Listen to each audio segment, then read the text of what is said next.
Bonjour à tous. De tout temps, l'enfant de Dieu a voulu mériter en quelque sorte son salut.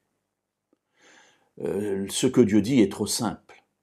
Et je veux venir avec les bras chargés de ce que j'ai fait, placer tout cela devant Dieu et lui dire « Seigneur, il est bon maintenant, il est normal que tu me sauves. Vois tout ce que j'ai fait. Vois tous les efforts que j'ai déployés. » Pourtant, dans la Bible, le salut est simple. Dieu a tout fait pour nous. Il a donné son Fils. Jésus est mort à notre place.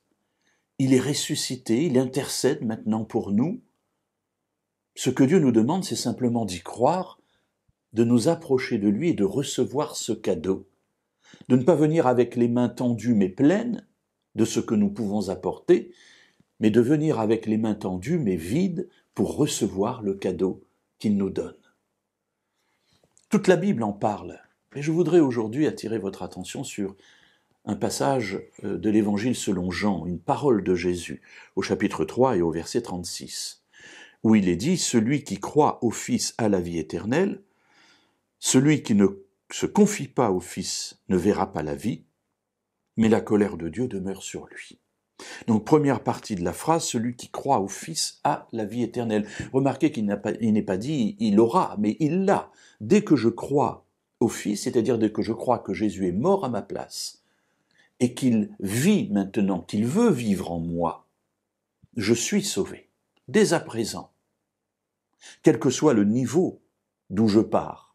C'est extraordinaire. C'est pour cela qu'on appelle cela la bonne nouvelle, l'évangile d'ailleurs.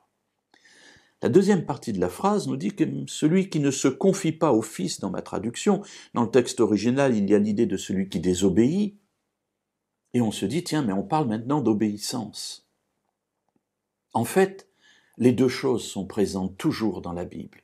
La foi qui accepte le cadeau, et ensuite la transformation de la vie qui résulte non pas simplement de la présence de Dieu en moi, mais de l'acceptation que j'ai de cette présence de Dieu en moi.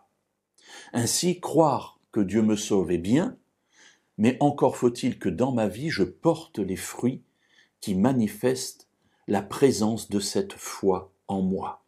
D'où, je pense, en tout cas c'est de cette manière que je comprends cette parole de Jésus, croire au Fils m'apporte la vie, c'est une certitude, mais en revanche, si je n'accepte pas cette vie en moi qui va transformer mon existence, alors je démontre par là même que je n'ai pas véritablement accepté Dieu dans ma vie. Et Jésus termine avec cette phrase en disant que la colère de Dieu demeure sur moi, puisque je suis toujours porteur finalement de ce péché qui m'éloigne de Dieu. Alors, ouvrons nos bras, acceptons le cadeau et laissons-le transformer notre vie pour qu'elle soit de plus en plus à l'image de ce que Dieu veut que nous soyons, c'est-à-dire de vrais enfants, vivants pour lui.